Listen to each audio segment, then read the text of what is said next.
After flexing so hard on the opponent game 1, this is the end board we had to stare at in game 2. To the opponent's surprise, Jesus himself couldn't save them from this fate. Lair of Darkness is just built different. And this is going to be a 4-part series where I'm going to show this deck being a menace to meta and all decks that come to oppose. So in this first video, we are going to take a quick look at the updated deck profile. In this deck, we are playing 3 copies of Lilith. Yeah, I have no way you're not playing 3 of this card. It's definitely 3 of this card. It's going to be 2 copies of Arima.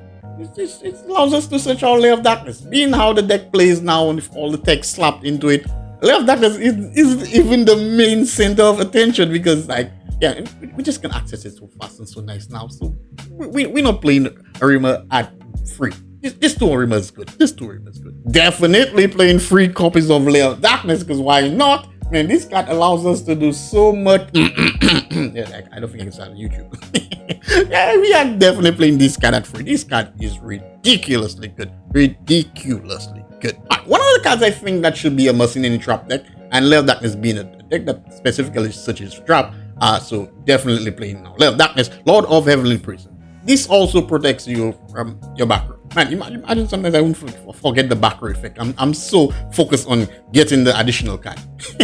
And with this card, I most times either one would search the virus cards or the Labrynth cards. But what I love about this the most is the fact that its interaction with the Labrynth cards are amazing. This card and Big Welcome, oh my goodness, why? The synergy. It's like getting a free Heavenly Prison like every turn. It's ridiculously. So yeah, I'm playing 2 copies of this. Another card that should be a must upon release. I said Blvd should definitely be. This card is Lair. This card could just be called Lair of Blvd because why not? This card strikes the fear of God into Apis. Yeah, they don't believe in God, but the fear of God is still there.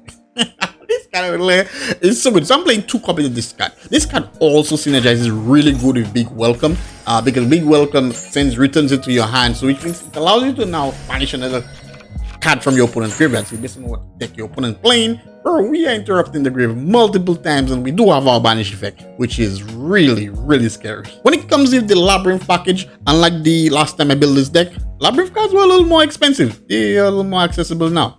So yeah, definitely. I'm rocking in 2 Ariana in the deck. Now this card is a normal summon. So you're gonna like, bro, isn't this gonna conflict with Lilith? Nah, bro.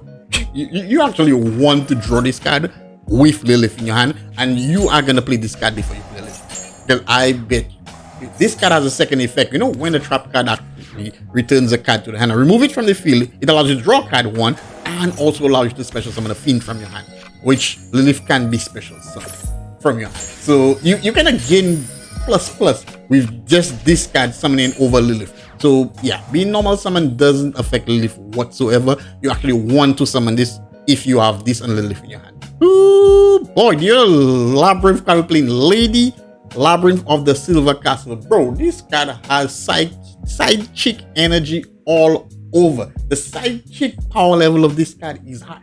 Yeah, I know. Come on, you guys sense. Come on, 7-inch heels, rocking no panty, sexy white short cocktail dress with 2 swords. Bro, bad news written all over. I love this card. I love its effect. I love the design. I love everything about this card.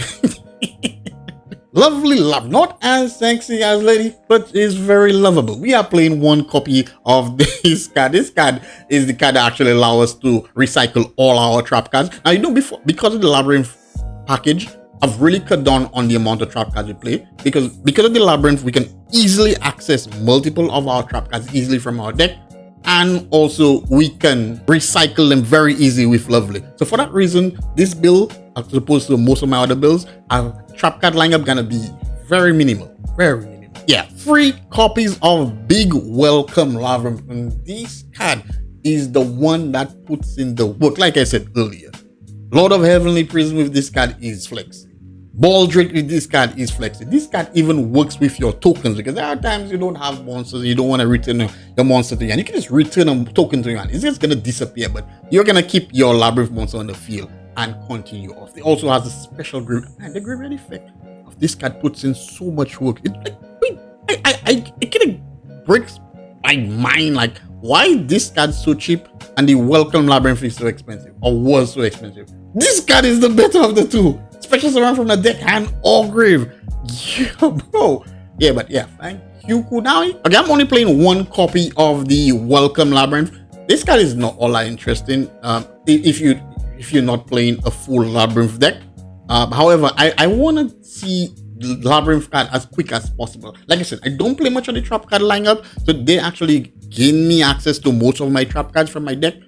So I'm playing this, and this is quite nice. I just really wish it didn't only summon from the deck. It also locks you into Fiend. Yeah, I lost the duel because of that once. Yeah, but don't mind that. This card is very important. You want to gain access to your Labrynth cards as quick as possible. Trust me, it's worth it. It is definitely worth it. In terms of consistency, I'm rocking free pot of duality, free pot of extravagance, definitely. The extra deck is important, but yeah, it's really worth it. It's really worth it. So that level of consistency makes the deck flow so good and feel so great. Another mandatory in the deck, in my opinion, Super Poly. Bro, if you're not playing Lair of Darkness with Super Poly, you gotta go check it out, because something might just be wrong with you. Lair of Darkness, Super Poly on its own is great, but with Lair of Darkness on the field, bro, that's some of the top fusion monsters in the extra deck. And one of my favorites is Trip Over Your Cum. Yeah, I know you guys might not know what I'm talking about when we get to the extra deck, you guys. But in case you guys just figure what I'm talking about, Trip Over Your Cum, just comment in the comment section before I reach to it. For Super Polys, man, is a must in my opinion. Alright, another card I think that is a must in the deck, and it's troll, it hurts, breaks board, goes and match on its own based on the meta now. Plays field. But with Lair of Darkness, which turns the opponent monster to dark whenever it touches the field, and you activate this card, they lock into dark. Yeah, bro, Goes and Match is just so good. I'm playing 3 copies of Goes and Match. Yeah, this card puts a lot of work. It just makes the deck so much more irritating. Like, the deck does so much. The opponent has to think of so many factors. Lilith, Super Poly, the Labrynth, the Lord of Heavenly Prince. Bro, what's going on? We are all over the place. Yeah, I love this deck. You cannot play a Lair of Darkness deck without playing the virus card. So yeah, we definitely playing at least one copy of the Eradicator Epidemic Virus. Also playing one copy of the Deck Devastation Virus. This is my way of getting rid of hand traps. Destroying sprites also. This card has so many good matchups. But also, you get rid of pesky hand traps. Yeah, these pesky hand traps. The only trap card I'm playing multiples of outside of Big Welcome is Dogmatica Punishment. And I'm playing for 2 reasons. One, Dogmatica Punishment is a -2 for the opponent, because you send entities to the graveyard, you pop. Or you can get a nice plus. And there I want to give a big shout out to Bury the Light. Bro, this guy gave us a spicy tech. I don't know if you guys already knew this, but you send this card Chimera to the graveyard. When I play Chimera to the graveyard, during your standby phase, you get a free Super Poly. So during your opponent's turn, I play Punishment, destroy a card, send Chimera to the graveyard. During my standby phase, I get a free Super Poly. A free Super Poly. The card that I said I'm playing free of. Yeah, that's how important it is. And you can access Super Poly. Bro, this is great. Thank you very much, my guy. I don't know if you guys already know. I didn't know, and I was so happy. This has been so beneficial to me. It's been crazy. Another trap card, I'm playing Terror of the Revolt. Man, the moment I saw this card, I fell in love with this card. This card is an interrupt master. Field interrupt, back row monster, field spell. Your opponent graveyard is acting up, bro. Graveyard is getting hit. Like this card is just so much fun. Like, I'm playing one copy of Waybridge. I'm always saying that this is like a distant cousin of Evelyn Match. But just for monsters. It's quite nice. Your opponent has 2 or more monsters than you do. You just tell them, yeah, bro, just shift this. Just shift it to the grave. And it doesn't really matter, just like Evelyn Match. It affects the player, not the monster. So even if your opponent has monsters that are unaffected by trap, bro, it doesn't count out. Just shift it, get out of here. pack your garbage.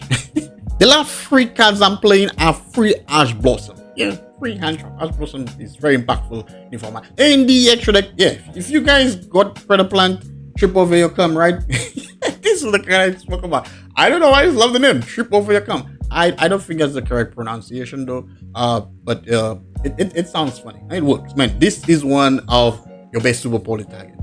Free dark monsters, which your opponent super swam, Lair of Darkness, super poly, backscan, broken, discard, free key, attack, and defense. And as an effect, we can negate the summon of an extra deck monster. Bro! What? I love this card. Bring 2 copies of Starving Venom. You already know.